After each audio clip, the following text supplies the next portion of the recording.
Tropicalia, c'est la plus grande serre tropicale au monde.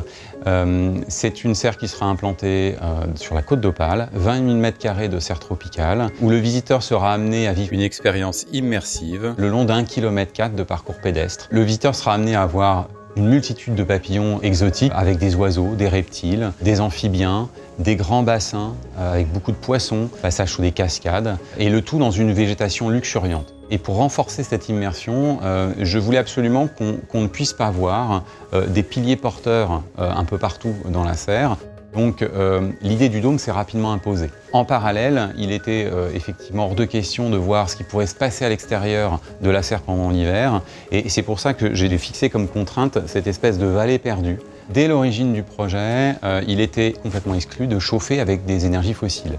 Donc nous avons développé avec l'équipe une solution qui permet d'être à l'autonomie énergétique tout au long de l'année, voire excédentaire en production d'énergie. L'idée originelle était d'imaginer une empreinte sur le paysage qui soit la plus douce, quasiment la plus invisible possible. Donc nous avons imaginé une forme organique qui est quasiment une petite colline avec une lentille transparente au-dessus d'un dôme. L'idée du dôme est venue assez naturellement finalement pour intégrer à épouser les formes du paysage, les coteaux agricoles, les vues lointaines et puis la présence de la mer au-delà. Il en résulte une symbiose entre ce que nous on appelle un bâtiment paysage, un bâtiment qui fait corps avec son environnement pour aller dans une forme de synergie avec son ambition énergétique qui est essentielle pour ce type de projet.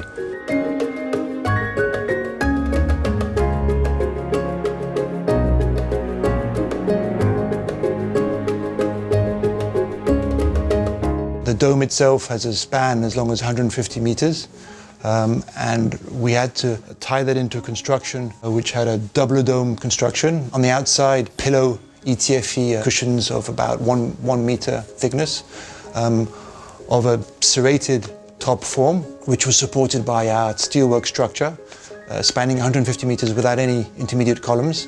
And underneath that, a single membrane, which allows this closed dome for the passage of air, the environmental side.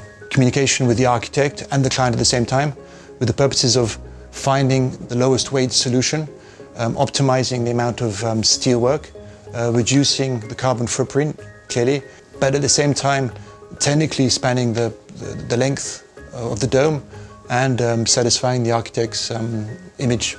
Thanks to Robot, we were able to model the passage of the sun all through the year and determine the amount of light that's projected onto the base of the dome. It was a starting point for the thermodynamic studies that were carried out by the engineer to determine the amount of heat radiation through the dome and how much of the heat could be recuperated. This allowed us to be extremely innovative in the design, and what we found at the end was that this double dome construction with the steelwork allowed us to be as equivalent as a triple glazed unit.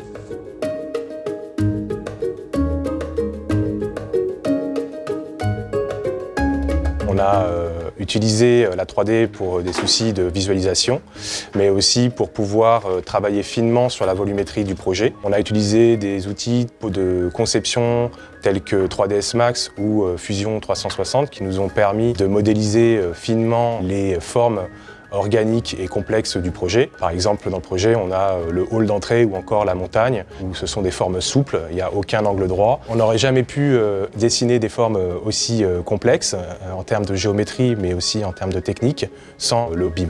Depuis l'APS, toute l'équipe de maîtrise œuvre utilise le logiciel Revit pour tout ce qui est études analytiques de type thermique, acoustique, environnemental et énergétique. L'avantage de Revit permet d'avoir une maquette collaborative et de pouvoir rassembler tous les acteurs du projet autour d'un modèle unique et donc faciliter la communication. Donc aujourd'hui, l'objectif est d'utiliser le BIM sur le chantier et également pour l'exploitation, la gestion et la maintenance de la serre dans les années à venir. L'idée et l'objectif est d'obtenir un jumeau numérique, un clone numérique du projet, qui sera un outil précieux pour faire des études de flux, des simulations, pour pouvoir étudier par exemple la consommation de la serre. L'objectif là n'est plus de savoir comment est conçu le bâtiment, mais de savoir comment il vit au quotidien. Le BIM nous permet d'avoir des métrés, des quantitatifs assez rapidement et donc de pouvoir contrôler les coûts dans le projet en temps réel. Et aussi, grâce au logiciel, on peut faire une planification détaillée du projet et donc les étapes sur le chantier pour pouvoir réaliser le bâtiment dans les temps. Pour l'initiateur du projet, il est assez compliqué de pouvoir se représenter ce que va être l'objet in fine. Et c'est vrai que profiter des avantages de ce type de logiciel pour se rendre compte finalement dans la volumétrie en 3 dimensions ce que va représenter le projet, c'est un vrai plus. En tout cas pour nous, c'est une aide finalement à la décision. Ça nous permet d'optimiser aussi les choses en pouvant peut-être plus se projeter dans tout ce qui est volume de façon à avoir la perception la plus fine possible du projet. Et ça pour nous c'est essentiel.